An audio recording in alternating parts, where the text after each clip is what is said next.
Assalamualaikum warahmatullahi wabarakatuh. Kenalkan saya Fahri Muhammad Piloswan, NPM 2121020042. Pada video kali ini saya akan coba sedikit menjelaskan tentang mata kuliah Filsafat Hukum Islam dengan judul materi Metodologi Hukum Islam. Objek dan subjek hukum Islam. Hukum dalam konsep ilmu usul fikih dibagi dua macam, yaitu hukum taklifi dan hukum wad'i. Secara terminologi, hukum adalah khitab Allah yang berhubungan dengan perbuatan mukallaf dalam bentuk al-iqtida, at-takhyir, dan al-wad'i. Yang dimaksud dengan khitab Allah adalah firman Allah yang berupa perintah-perintah atau larangan-larangan. Juhaya S. Praja menyebutkan khitab adalah al-mukhatabih, yaitu produk dari khitab yang berupa perbuatan hukum.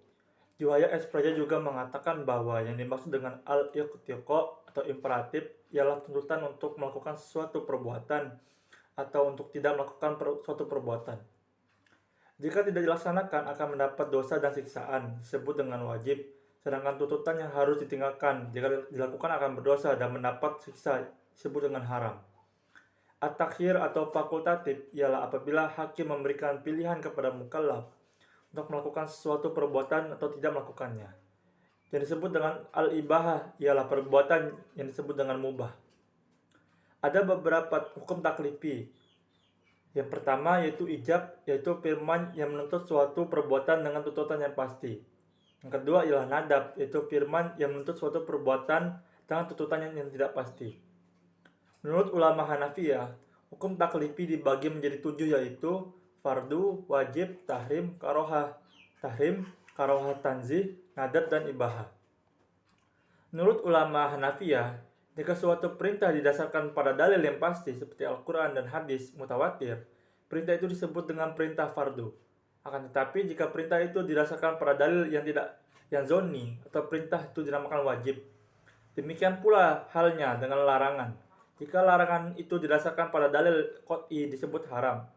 Sebaliknya jika larangan itu didasarkan pada dalil yang zonni, maka tergolong pada hukum makruh. 5 atau 7 jenis hukum tersebut dinamakan dengan taklifiyah, yakni artinya ialah tuntutan atau memberikan beban. Taklifi disebut pula dengan jenis perbuatan hukum. Hukum wad'i adalah firman Allah yang menjadikan sesuatu sebagai sebab adanya yang lain, atau musabab, atau sebagai syarat yang lain, atau masyrut, atau sebagai penghalang atau mani adanya yang lain. Hukum wad'i terbagi menjadi 3, yaitu yang pertama ialah sebab, yang kedua syarat, dan ketiga ialah mani. Tafsir salah satu metode penggalian hukum Islam. Al-Quran dan Sunnah diyakini sebagai sumber hukum Islam. Kemudian nas-nas yang terkandung di dalamnya ditunjukkan untuk mukallaf. Maka untuk mempermudah pelaksanaan hukum yang dimaksud, upaya ulama di bidang usul fikih dan bidang fikih mulai menggunakan pendekatan rasio dalam menggali makna yang dikandung oleh kedua sumber hukum tersebut. Meskipun nas Al-Quran dan Sunnah telah muhkamah, campur tangan akal tidak dapat dielakkan. Al-Quran sebagai sumber hukum Islam, ada kalanya ayat tersebut saling menafsirkan karena adanya munasabah al-ayah.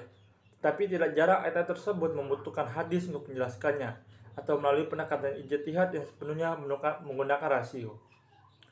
Munasabah al-ayah merupakan cara kerja akal yang ijtihadiyah, karena akal mengupayakan sekuat mungkin untuk mencari dan membentuk paradigma penafsiran tersebut. Ijtihad sebagai metode penggalian hukum Islam. Ijtihad berasal dari kata jahdah yang artinya al-mayaqqah, sulit, berat, susah, atau sukar. Menurut Rahmat Syafi'i, secara etimologis kata ijtihad adalah kesulitan dan kesusahan, al-masyaqqah, dan juga diartikan dengan kesanggupan dan kemampuan atau at-taqat. Kata jahdah yang selanjutnya menjadi ijtihad diartikan sebagai pekerjaan yang dilakukan dengan sungguh-sungguh dan mengerahkan semua tenaga. Ijtihad ialah usaha maksimal untuk mendapatkan sesuatu. Jika tidak sungguh-sungguh, tidak akan dapat disebut ijtihad, melainkan takfir, berpikir biasa dan sederhana. Abdul Wahab Khalaf mendefinisikan ijtihad menurut ulama usul, yaitu mengerahkan daya dan kemampuan untuk menghasilkan hukum syara dari dalil-dalil syariat secara terperinci. Dari semua definisi tentang ijtihad tersebut di atas, dapat disimpulkan bahwa ijtihad itu adalah pengerahan akal pikiran para fuqaha atau usuliyin menggunakan akal dengan sungguh-sungguh berkaitan dengan hukum syar'i dan amaliyah, menggali kandungan hukum syar'i dengan berbagai usaha dan pendekatan. Dalil-dalil yang ada dirinci sedemikian rupa sehingga hilang kezoniannya.